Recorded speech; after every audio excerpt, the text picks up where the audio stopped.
Welcome back everyone to Pontus Fathom Hobbies. This is Season 1 of our gameplay through Twilight Imperium 3rd Edition.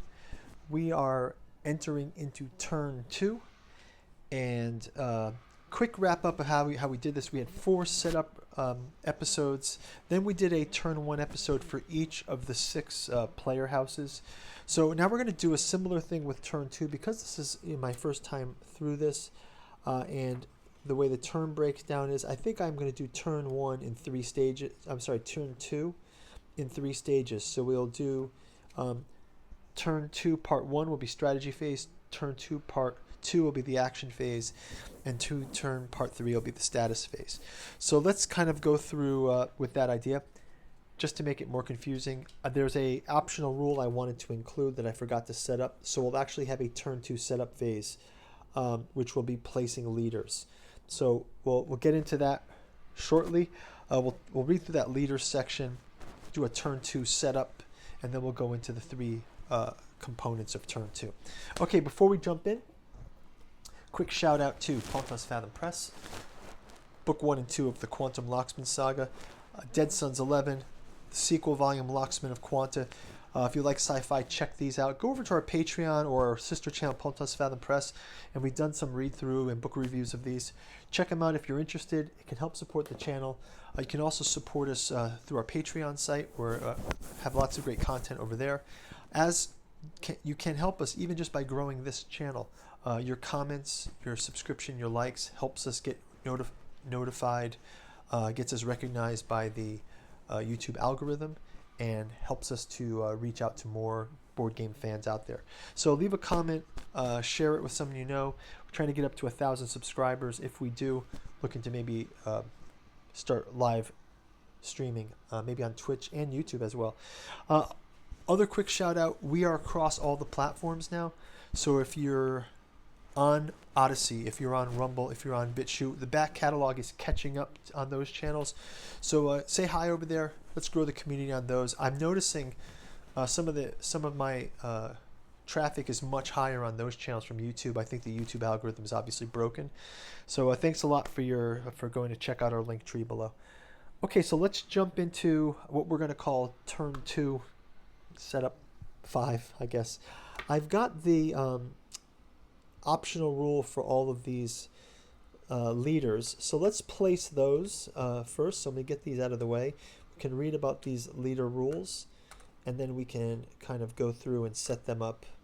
So there's different kinds of leader tokens in this optional rule. And I said, hey, why not? I finally got Twilight Imperium broken out. Why not throw in optional rules just to make it even more complicated? So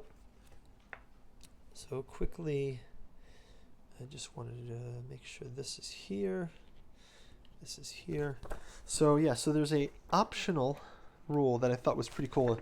Game leaders. Included in the game, you'll find 30 leaders, 3 for each race. So you place leaders. When using game options, all 3 race leaders are placed in the plant's home system before the game begins, like the normal starting unit. So we can place, so I just want to kind of go through these. So you've got, let's start with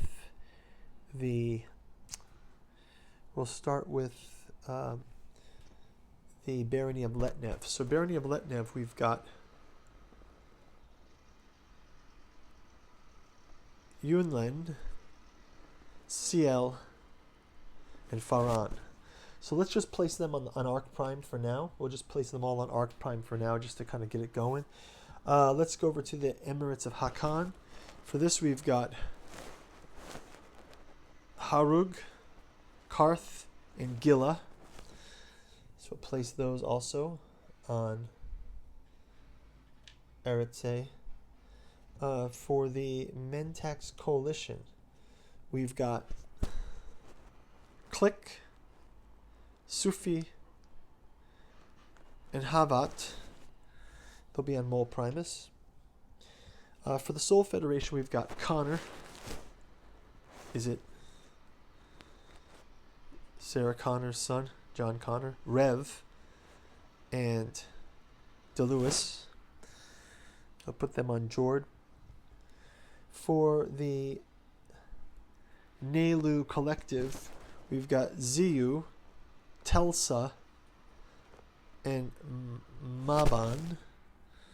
Put them on Maoluk. And then finally for the Sardak Nor, we've got Tro, Sekus, and Shval. We'll put them there.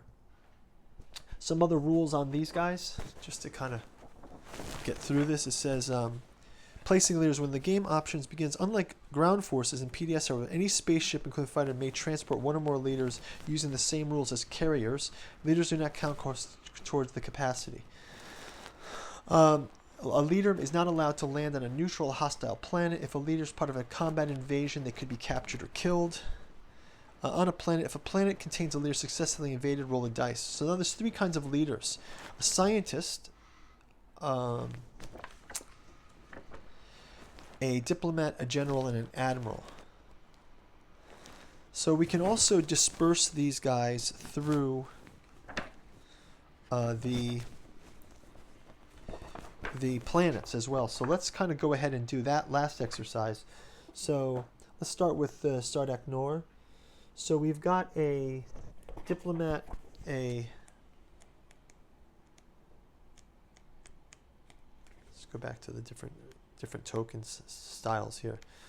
For the Sardak Nor, we've got an admiral, an admiral, and two generals. Okay, so we'll have the admiral be out on Abaz. We'll have a general out here on Lodor, and we'll have a general back on the home world. I think that kind of works. Let's go to the Nehlu Collective. Nehlu Collective, we've got an admiral, we've got an agent, and we've got a diplomat. So let's put the diplomat in the agent off on the... Let's leave the diplomat home. And let's put the agent by the wormhole with the carrier, and put the agent there, the admiral and the agent. For Soul Collective, again, we've got an agent, an admiral, and a diplomat. Let's leave the diplomat home, leave the agent here on the backwater, and have the leading edge be out on Lazar de Lewis. For our pirates, we'll have the let's have the diplomat again back home, have the agent out on Melon, and have the we'll also have the admiral out there because we've got two ships. Seems like where the fleet is at, so we'll do it that way. For the Emirates of Hakan, we've got a general, a diplomat, and a scientist. Let's have the general out on the front. Let's have the diplomat out on, have it in the home world. We'll have a scientist coming up with new technology. And then lastly, on Arc Prime, we've got general and admiral and a diplomat. Again, we will put the admiral out on the leading edge, put a diplomat behind him, maybe a general behind him, and we'll leave the diplomat home. Kind of speaks more to their xenophobic thing. Okay, so that's that. Now, just a couple other call-outs on these. Just to go through these, you can capture these if they're on a planet. You can capture them if they're in space. So if they're moving, they can be captured. But right now, they're all on planets. A scientist that contains a technology specialist gets a discount of 1 credit. They get +1 on all rolls. The diplomat, if it's present on a planet, can invade the ground forces. General participates in attack, so anywhere there's a general, that's helpful. Same with an admiral. And finally, an agent is part of an invasion combat. An agent is part of a successful invasion. As an attacker, they may replace any PDS and space dock on the planet with his own similar units. So I think that's going to be it for getting the leaders on the board. I know they call we'll call this just turn 2 setup, just one additional component we're going to layer into this. So I'll see you back in the next turn. Let's call it turn 2 phase 1.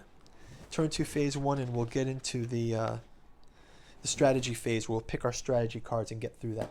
Guys, thanks for watching. See you in turn 2, strategy phase. Bye-bye.